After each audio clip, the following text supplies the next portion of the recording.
Okay, here are your chapter 1, section 3 notes.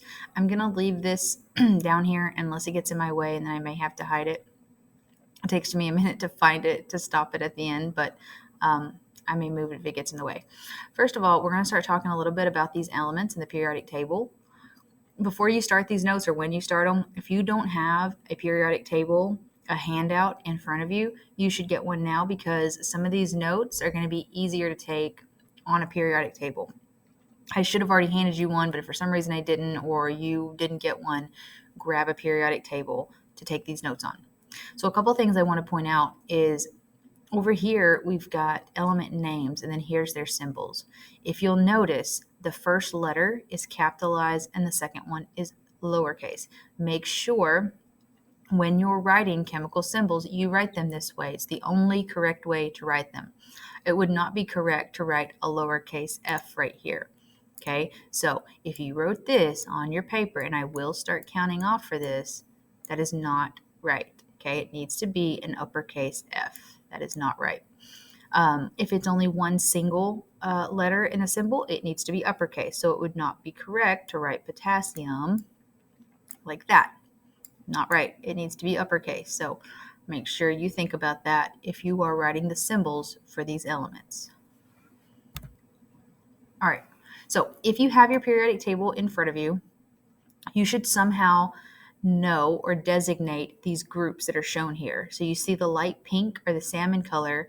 These are our metals. It is most of the table, okay? You don't have to color code these if you don't want to. You can simply somehow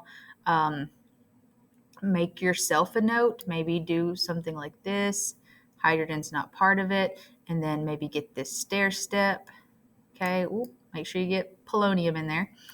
And then you could tell yourself, you could label it metals. I mean, they're your notes, so you do them how you want to, but you don't have to color them. Feel free to color them if you want to. You don't have to. Over here, all of these over here are non-metals. Now, I know that this group is purple, but they are still non-metals. I wish there was a way to make them purple and green. Okay, so this whole little corner right here is non-metals. The reason these guys are purple is because they have a special name called the noble gases. All right, so that's why these guys are purple, but they are also non-metals. So this group, they're both of those. So this whole corner is non-metals, okay? And then this group is also called noble gases. The orange ones are the metalloids, and you see that hydrogen is kind of white. That's because hydrogen is special. It is a gas, though. It's a non-metal, but it's so special, and it has so many different functions that it's kind of its own thing out here, and so that's fine. Okay, actually, to talk about groups, families, and periods, let's go back to this, because the groups are up and down. Okay, and you've got these in your vocabulary already, so there's no point in writing down the next slide anyways. But know that groups are up and down, and periods, these are the periods over here. This is period 3, it goes all the way across. This is period 5, it goes all the way across. So periods are horizontal and groups are vertical. Make sure you know that. Okay, you should already have those vocabulary words, so there's nothing for you to write down here. Okay, so here's the thing.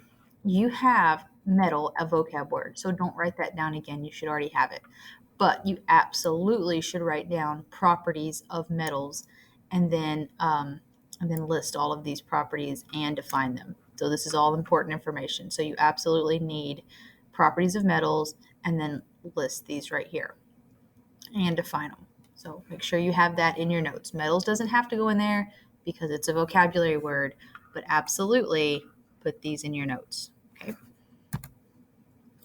And then real quick, sorry, I kind of skipped over this, but most metals are solids at room temperature, but here are a couple of terms that you're going to see over and over that people, they don't know what they mean, and it surprises me. But malleable can hammered or rolled into thin sheets. You're going to see the term malleable used a lot, so make sure you know what that means. It just means you can mold it, kind of. It's malleable. And then ductile, you also will see, can be drawn into a wire, so like a fine wire. So absolutely write the definitions because you need to know the definitions of these two. And then, of course, they conduct electricity. Well, metals do. A couple of examples of metals. We've got gold, which we don't use gold in our labs, but we do use copper and aluminum foil and a couple of things. So you will see aluminum and copper used. All right, for nonmetals, it's the same thing.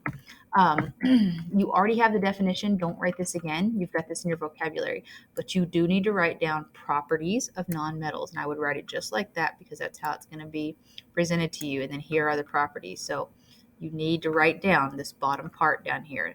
Nonmetals are gases. If they are a solid or a semi-solid type thing, then they are brittle. So they don't hold up well. They don't conduct electricity, all that. They're poor conductors of heat and electricity. So if they are solid, they're brittle, which means they break easily and they're not very sturdy. So what brittle means. All right, couple of non-metals. So here's some of them are, so that's sulfur. Sulfur is a non-metal and it's in its solid form, which is here. See, it's brittle, breaks apart easily. Carbon, sulfur, phosphorus, and iodine. And then a lot of them are also gases. And then those orange ones back there that separate the metals from the non-metals on our periodic table are called metalloids. And you wrote that vocabulary word down. Don't write that one again. But just like the last two, write down the properties of metalloids. So they're solid at room temperature and they're semiconductors of electricity. I don't do it well, but they do it some. So they can kind of conduct electricity. But make sure you write down the properties of metalloids. Noble gases. I think that was a vocabulary word. If it was, then don't write it. If it was not, then you absolutely need to know what they mean. But I want to say that was a vocabulary word. Definitely check, though, before you put this up. Grab your vocab and make sure you've got noble gases in there, because if you don't, you're going to want these somewhere because we talk about those all the time. You need to know that they're unreactive.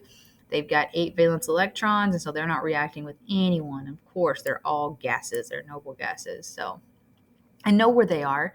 They're in group 18 in that far right group. So make sure you know where they are and then why they're called the noble gases, because they are unreactive. Okay, that's why. All right.